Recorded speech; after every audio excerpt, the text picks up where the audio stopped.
안녕하세요 여러분, 즐거운 주말입니다. 자, 어제는 여러분 미국의 야간 선물이 크게 상승이 나와서 한국 증시 같은 경우에도 그렇게 나쁘지 않은 모습을 보여주었는데, 어제는 유럽과 미국 증시가 이렇게 모두 다 하락으로 마감되고 말았습니다. 이건 주식시장뿐만이 아니라 코인시장 역시 마찬가지였습니다. 비트코인 같은 경우에도 5천만원 선이 붕괴되면서 다시 4천만원대에 진입하고 말았고, 러시아와 우크라이나의 전쟁 위기감으로 인해서 지난주에 하락하던 유가와 천연가스는 또 한 번 이렇게 상승하는 모습을 보여주었습니다. 자, 과연 이런 상황에서 다음 주 한국 증시는 어떤 모습을 보여줄까요? 오늘 이 시간에 한번 알아보도록 하죠. 자, 그럼 먼저 해외 시황과 국내 시황, 그리고 이번 주 특징주를 한번 살펴보도록 하겠습니다. 자, 그럼 먼저 해외 시황입니다. 자, 먼저 다우지수입니다. 어제 다우지수는 마이너스 0.68% 하락으로 마감이 되었습니다. 장 초반에 다우지수는 이렇게 상승하는 모습을 보여주었습니다. 하지만 장중 후반으로 넘어가면서 하락세가 지속되는 모습을 보여줬습니다. 특히 기술주 중심의 나스닥 같은 경우에는 어제 또 1% 이상 하락하는 모습을 보여주었습니다. 장 초반에 나스닥은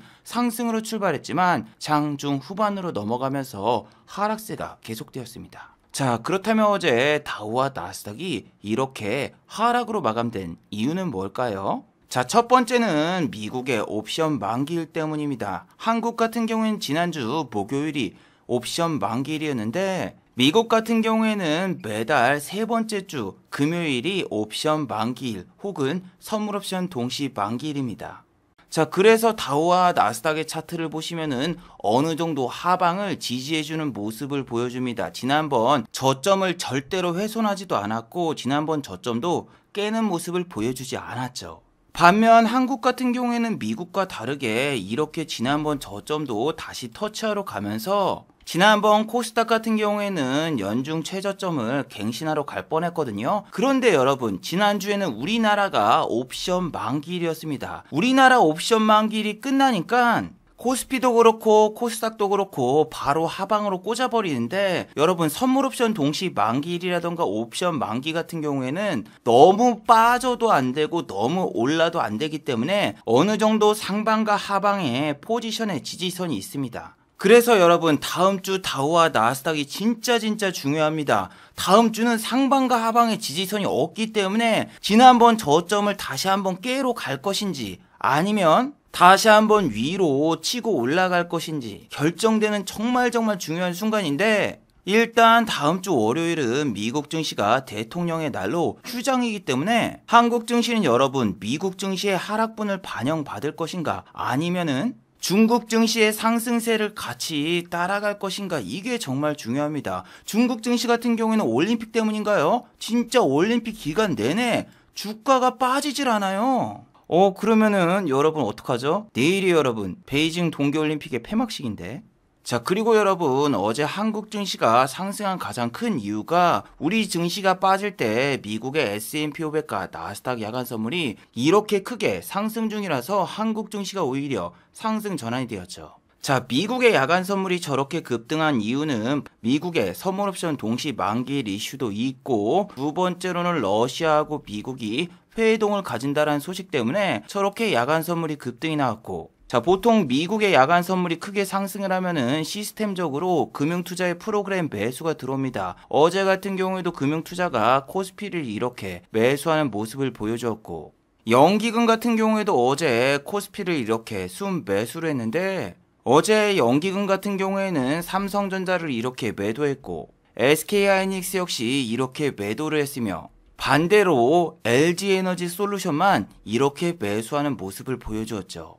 자, 그렇다면 여러분 고버스를 사신 분들 같은 경우에는 어제 수익이었습니다. 왜요? 자, 고버스 같은 경우에는 코스피 200 선물로 작동이 되는데, 코스피 200 선물 같은 경우에는 코스피 지수와 다르게 마이너스 0.49% 하락으로 마감이 되었어요. LG에너지 솔루션 같은 경우에는 아직 코스피 200 지수에 포함이 되어 있지 않기 때문에 코스피 200 선물과 별개로 움직입니다. 자, 그래서 어제 코스피 200 선물 같은 경우에는 마이너스 0.49%로 마감이 되었기 때문에 곧버스를 샀다라면은 수익으로 마감이 되었어요. 자, 그런데 여러분, 여기서 한 가지 더 반전이 있습니다. 자, 곧버스가 0.41%밖에 상승이 나오지 않았어요. 자, 곧버스라는 거는 만약에 선물 지수가 1%가 상승이 나오면은 2%의 상승이 나와줘야 되죠.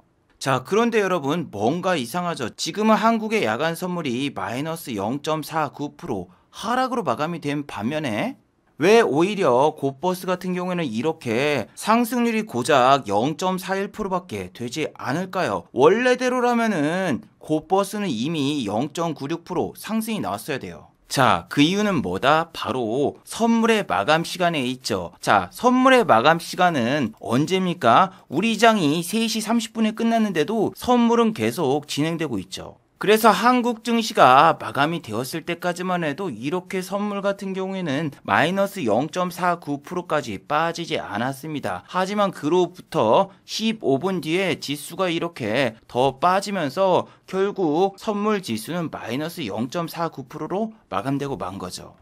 자, 그런데 중요한 건 뭡니까? 미국 증시가 야간 선물이 저렇게 급등이 나왔는데도 불구하고 실제 장이 개장된 다음에 오히려 하락으로 마감이 되었죠. 한국 증시는 미국 증시의 하락분을 전혀 반영받지 못했어요. 자, 그렇다면 어제 러시아와 미국의 회동이 있다라는 좋은 뉴스가 나왔는데도 도대체 미국 증시는 왜 하락으로 마감되었을까요? 그 두 번째 이유는 그건 또 전쟁 무쇠 미국의 바이든 대통령이 18일 날 또 기자회견을 열어서 이렇게 얘기를 했습니다. 러시아가 우크라이나를 침공할 결정적인 증거가 있다.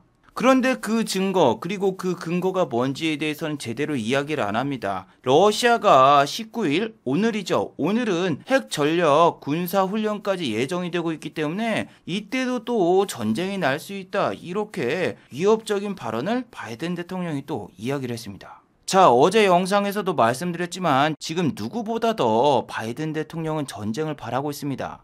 이건 제 생각뿐만이 아니라 모든 사람들이 다 이렇게 생각을 하고 있는데 러시아와 우크라이나가 전쟁을 하면 바이든 대통령은 무조건 이득입니다. 왜? 지금 인플레이션에 대한 책임론이 계속 이어지고 있는데 그러한 모든 책임을 러시아로 떠넘길 수도 있고 바이든 대통령이 현재 미국에서 최악의 지지율을 보이고 있기 때문에 올해 진행될 중간 선거에서도 거의 패배가 기정사실하죠. 그래서 매일매일 쉬지 않고 내일 전쟁이 일어난다, 내일은 무슨 군사훈련이 한다, 그렇기 때문에 전쟁은 일어날 것이다. 하루 종일 전쟁 얘기밖에 하고 있지 않습니다.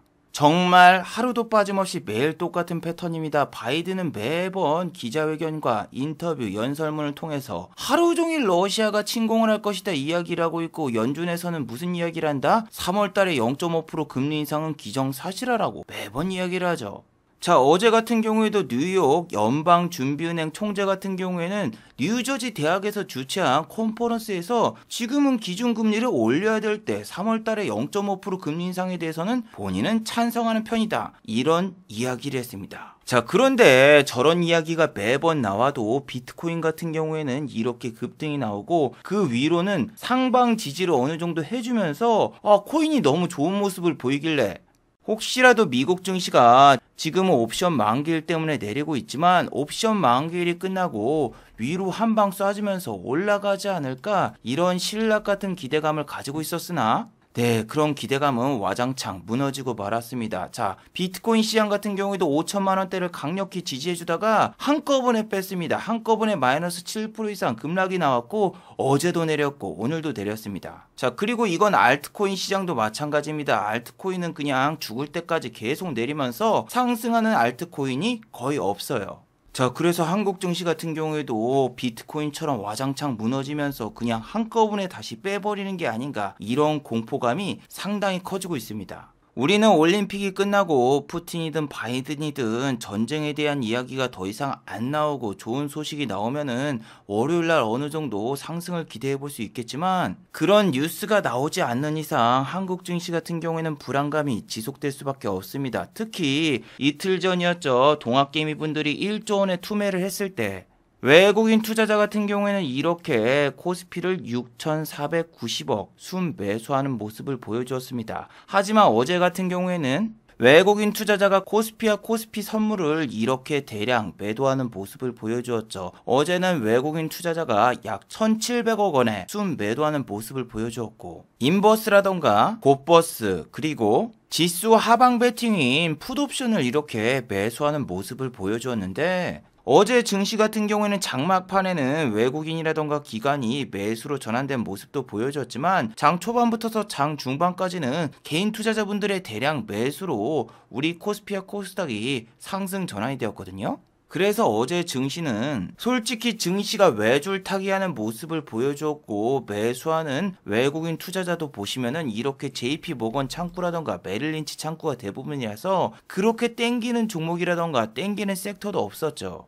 특히 어제는 거의 설거지 마지막인 윤석열 시 테마주, 정치 테마주 위주로 주가가 상승이 나왔기 때문에 어제는 시장을 주도하는 섹터가 그렇게 보이지 않았죠. 저는 여러분, 어제 증시에서 정말 깜짝 놀란 게 뭐냐면은 바로 전날에 무림페이퍼 같은 경우는 시간에서 상한가 장난을 엄청 쳤어요. 상한가도 보냈다가 장막판에 갑자기 뺐다가 그리고 막 5% 정도 올렸다가 쇼 댄스를 하고 마무리가 되었는데, 그 다음날 여러분, 아침부터 갭이 뜨고 시작하는 게 아니라 오히려 반대로 주가가 하락으로 출발했어요. 아니 여러분, 시간의 단일가에서 저렇게 장난을 쳤으면 보통 갭이 못해도 2%에서 3%는 뜨고 시작을 해야 돼. 근데 어제 마이너스 3%를 출발하는 거 보고 지금 장이 절대로 쉽지 않구나. 무림페이퍼 같은 경우에는 어제 코스피 코스닥이 전부 상승으로 끝났어도 이렇게 하락으로 마감이 되었고, 오히려 어제는 무림 SP가 이렇게 상승하면서 마무리가 되었었죠. 그래서 지금은 시간의 단일가에서 좋은 모습을 보여주는 종목도 다음날 오히려 이렇게 하락으로 출발하는 경우가 너무나 많습니다. 아니 여러분, 시간의 단일가에서 거래량이 20만, 30만, 40만 이렇게 터졌단 말이에요. 이게 지금 5시 10분이라서 그렇지 막판까지 거래량을 합치면 30만이 넘어가기 때문에 보통 갭이 떠야 되는데, 그래서 제 개인적인 생각으로는 무림페이퍼가 갭이 안 뜨고 시간의 단일가에서 거래량만 터진 거는 아마 이런 기사 때문에 그런 걸 겁니다. 원자재의 물류비까지 급등. 뉴스 타이틀만 보면은 호재 뉴스로 보이죠. 원자재하고 물류가 급등이 나오니까 무림페이퍼라던가 펄프 관련 주식들은 주가가 상승이 나거나 실적이 잘 나오겠구나 이렇게 착각할 수 있는데, 기사 내용을 보시면은 제지주 같은 경우에는 지금 현재 적자가 나는 회사가 많고, 이렇게 먼저 실적을 발표한 한솔제지 같은 경우에는 전년 동기 대비해서 당기순이익이 마이너스 76.9% 하락했다라는 뉴스가 나왔어요. 그래서 무림페이퍼가 아침부터서 투매가 나오면서 저렇게 마이너스 3%로 출발했을 수도 있지만, 여러분, 가장 큰 건 이거 같아요. 제가 지금 시간대를 딱 보니까 MBN 경제방송에서 생쇼라고 자칭 주식 전문가라고 하는 사람들이 나와가지고 이렇게 종목을 추천해주는데, 와, 시간의 단일가 매수 시간에 무림페이퍼를 추천했네. 와, 그래가지고 양매도 나왔는데 어떻게 시간의 단일가에서 갑자기 막 상한가 말려고 하고 막 장난을 치나 했더니, 이게 뭐 동호회 단타 세력도 아니라 그냥 저 방송 보고 그냥 투심이 몰려가지고 시간에서 급등이 나왔던 것 같네요. 그런데 지금 와서 생각해보면 제일 무서운 게 뭐다? 저 같은 경우엔 무림페이퍼라던가 무림 SP를 관종에 넣어 두었고, 지난번 우리나라 코스닥 지수가 2.5% 투매가 나왔을 때 이렇게 카톡으로 현재 본인이 원하는 가격대에 진입을 했다라는 카톡이 왔었거든요.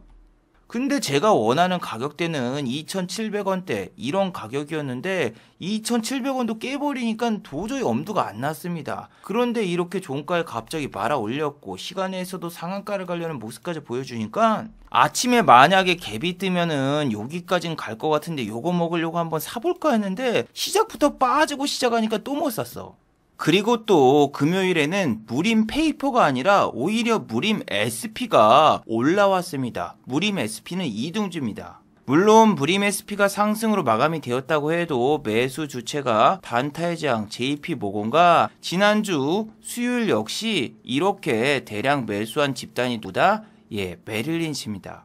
물론 지금 이런 종목들이 딱히 좋은 차트를 보이거나 좋은 이슈가 있거나 좋은 실적이 나오지도 않을 것 같지만, 지난주는 확진자가 10만 명을 돌파했기 때문에 포장주라던가 혹은 제지 관련주들이 한번 쏠 것 같으면서도 잘 안 쏘더라고요. 그리고 지금 신풍제지도 마찬가지로 JP모건 창구로 검은머리 외국인들이 4일 연속 이렇게 매집을 하고 있으며, 대형 포장 역시 이렇게 JP모건 창구를 이용해서 어떻습니까? 검은머리 외국인들이 이렇게 매집을 하고 있죠. 물론 장중에 JP모건 창구로 프로그램으로 4만 주에서 5만 주 정도만 매수를 했고 나머지 10만 주 같은 경우에는 외국계 계열사의 창구가 아니라 이렇게 보시면 평범해 보이는 그냥 국내 창구로 매수를 했는데 국내 창구로 매수를 해도 여러분들 외국인으로 잡히고 중요한 것은 프로그램 매수가 이렇게 들어왔는데도 1%도 상승이 못 나오는 게 정말 신기하지 않나요?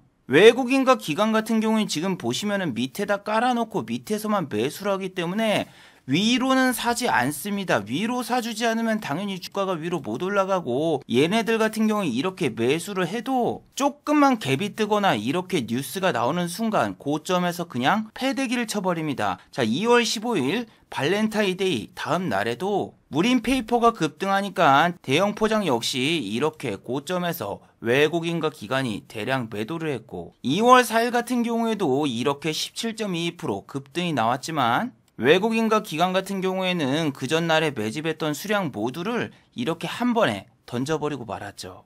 여러분들은 어떠신가요? 외국인과 기관이 이렇게 3일 연속으로 매집을 하면은 지금 이거 매집을 하고 있으니까 시간에라도 사야 되겠구나 하면서 매수를 할 것 같지만 오히려 시간에 다닐까에선 이렇게 하락이 나오고 있죠. 수급이 여러분 주식의 전부가 아닌 게 2월 9일 같은 경우에도 보세요. 대형 포장을 8만 주가량 매수를 했지만 그 다음날 갭이 하나도 안 뜨고 시작부터서 마이너스로 출발하고 이렇게 쑥 내려갔단 말이에요. 지금 여러분 어떤 종목이든 클릭을 해보세요. 검은머리 외국인 투자자가 이렇게 연일 매수를 하거나 매집해 놓은 종목이 상당히 많아요. 그런데 아까 보여드렸던 대형 포장이라던가 다른 종목들도 차트가 거의 비슷합니다. 2월 14일 때는 이렇게 내리고 금요일에만 이렇게 살짝 상승 내지 보합으로 마무리. 외국인 투자자라던가 기관 투자자 같은 경우에는 본인들이 자금을 투입해서 순간적으로 급등을 시키고 개인 투자자분들에게 물량을 떠넘길 수 있지만 개인 투자자분들 같은 경우에는 주식이 오를 때 조금만 욕심을 부리면은 어떻게 됩니까? 더 갈 줄 알고 홀딩하면은 순식간에 이렇게 하방 VR을 찍으면서 고점 대비해서 20% 30%도 확 빼버립니다. 그래서 지금 개인 투자자분들이 참 힘든 게 뭐다? 오르는 주식을 따라 들어가면 순식간에 급락이 나와서 큰 손실을 보고 반대로 아까처럼 외국인과 기관이 분명히 매집하는 것 같은데 이런 종목들을 들어가잖아요? 그러면은 주가가 오르긴커녕 지루한 횡보와 하락이 계속돼요. 여러분 주식이라는 게 단순하게 이렇게 외국인 기관이 매집하면서 수급을 보고 매수 매도를 해서 수익이 나는 그런 쉬운 구조가 아닙니다. 어렸을 때 여러분들이 표준정가라던가 동아정가 이런 걸 보면서 탐구 생활을 풀었을 때도 생각을 해보세요. 정가를 보고 그대로 답을 써가지고 학교에 제출하면은 분명히 선생님이 교무실로 부르죠. 왜? 정가를 참고해서 숙제를 해가면 선생님이 너 숙제 제대로 안 했고 정가 보고 그대로 뺏겼지 이렇게 이야기를 하는데 선생님이 이걸 어떻게 알아요? 선생님도 정가를 가지고 있으니까 당연히 알죠. 물론 여러분 여기서 말한 정가는 그 교도소 가는 그 범죄 정가는 아닙니다. 자, HLB 생명과학 같은 경우에도 외국인이 이렇게 연달아서 계속 매수를 하는데 주가 한 번도 안 오르고 지옥까지 계속 빠집니다. 여러분들 정말 신기하지 않나요? 주가가 23,000원부터서 만원대까지 반등 다음 반등이 한 번도 안 나오고 그냥 빠져요. 자, 한국에도 여러분 바이오 헬스케어 ETF 상품도 있고 펀드도 있습니다. 이런 펀드 자금이라던가 ETF 자금 이런 자금들이 들어와서 수급만 좋게 보이지 보시면 이렇게 저점에서 외국인이라던가 기관도 로스컷 치고 나갑니다. 로스컷은 여러분 손절이에요.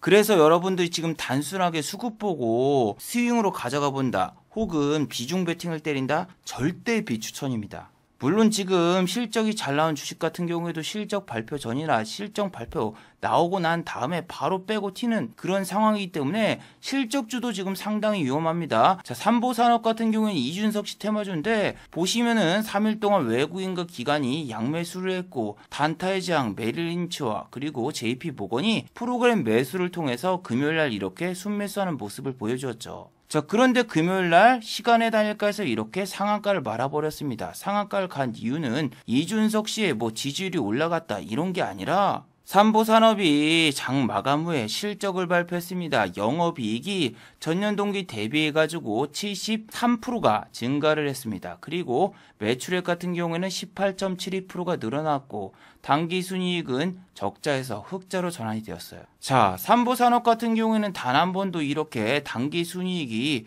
흑자 달성을 한 적이 없기 때문에 적자에서 흑자로 달성되면 어닝 서프라이즈라고 보통 부르며 주가가 급등하는 경우가 많죠. 그래서 다음 주에 삼보산업이 장 초반부터서 갭이 뜬 다음에 좋은 모습을 보일 가능성도 상당히 높지만 지금 차트를 보시면 역배열 차트입니다. 역배열 차트이기 때문에 위에 물려 계시면서 구조대를 기다리시는 분들이 상당히 많죠. 그리고 여러분들이 보시면 아시다시피 역배열 차트 같은 경우는 이렇게 밑에서 올라가다가 반등이 나와도 반등폭이 어떻습니까? 점점 줄어들어요. 첫 번째 여기까지 반등이 나왔다가 두 번째는 여기까지밖에 반등이 나오질 않고 세 번째는 여기까지밖에 반등이 나오지 않습니다. 그리고 네 번째는 여기도 못 뚫고 여기까지밖에 반등이 안 나오니까 이제 몇 번입니까? 다섯 번째는 어디까지 반등이 나올까요? 자, 여기서 이번에는 요 밑에 1700원 부근에서 잠깐 위로 터치하고 빠질 가능성이 현재로서는 가장 높습니다. 자, 삼보산업과 비슷한 이유로 디센트 같은 경우에도 실적을 발표했습니다. 작년에 영업이익이 34억이 나왔고 전년 동기 대비해서 184%가 증가했다라고 디센트는 실적을 공시했는데 동전주는 여러분 다 이유가 있는 겁니다. 당기순이익이라던가 영업이익이 매번 적자가 나는 회사라서 디센트 같은 경우에는 이렇게 동전주이고 이번에도 만약에 적자에서 흑자 전환에 실패했다라면 관리 종목 혹은 환기 종목에도 편입이 될 수 있는 아주 위험한 순간이었죠. 그런데 올해 같은 경우에는 겨우겨우 흑자 전환에 성공했다라고 지난주 금요일날 공시가 나왔죠. 자, 삼보산업갑탄 디센트 역시 역배열 차트입니다. 자, 여기서 여기까지 빠진 다음에 반등이 나오는 척 했는데 반등이 나오긴커녕 더 빠졌고 두 번째 반등이 나오는 것 같아도 지난번 고점을 못 뚫고 더 내려갔고 그 뒤로 잠잠하다가 잠깐 피레침 쏘고 올라가는 척 하면서 1000원까지 지폐를 만들었다가 뺐는데 지폐로 넘어가는 순간 빠지고 다음 주 같은 경우에는 지폐까지 못 갑니다. 왜? 상한가를 가도 1000원이 안 되니까.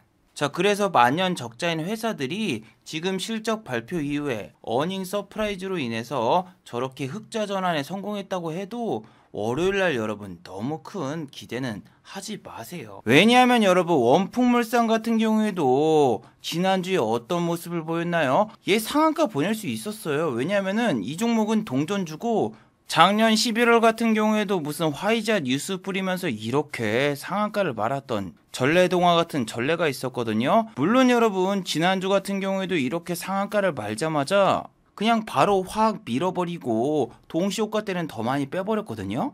원풍물산 같은 경우 여러분 환기 종목이기 때문에 당연히 상폐될 확률도 높고 동전주 자체는 상당히 안 좋은 주식들이에요. 그리고 프로그램 매도를 보시면은 여기에서 상한가를 말자마자 바로 프로그램 매도가 더 출현하면서 상한가가 풀렸는데 보통 환기 종목이라던가 관리 종목 같은 경우에는 장이 안 좋으면 더 잘 움직이고 상장 폐지가 될 수 있기 때문에 사람들이 잘 안 들어오기 때문에 그렇게 개인들이 벌벌 떨고 있을 때 오히려 상한가 말고 점상으로 보내면서 더 올리는 경우도 상당히 많거든요.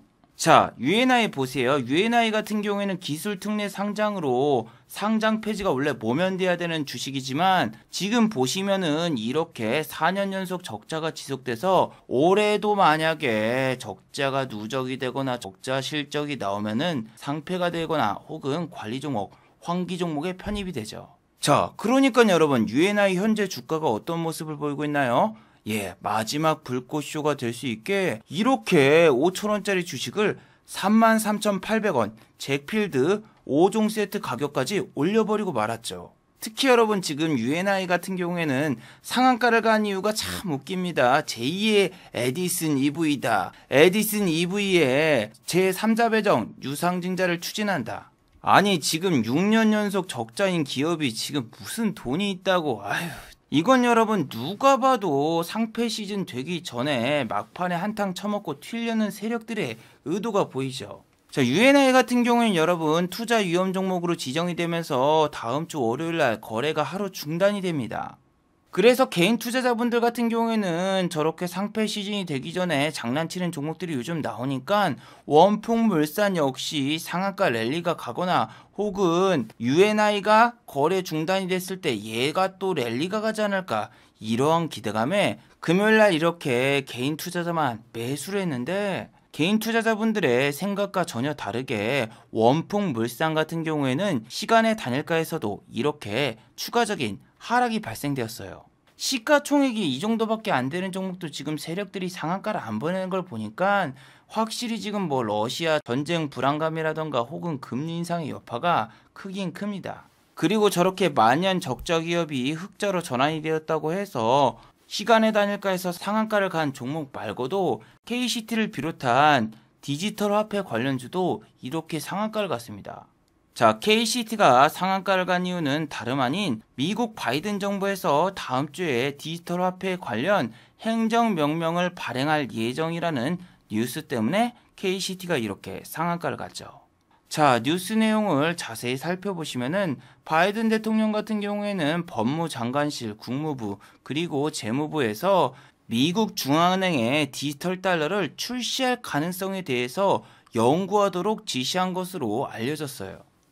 자, 그런데 여러분, 이건 이미 알려진 이슈고 지난번 KCT 같은 경우에도 이렇게 한탕 해먹었던 그런 주식입니다. 지난번에 한탕 해먹고 두 번째 잠깐 또 상승이 나오나 싶었더니 점점 저점을 내리면서 이번에는 이렇게 시간의 단일가에서 작업을 쳤는데 이미 한번 나왔던 뉴스로 울고먹는 거기 때문에 다음 주에 그렇게 큰 슈팅은 나오지 않을 것 같아요.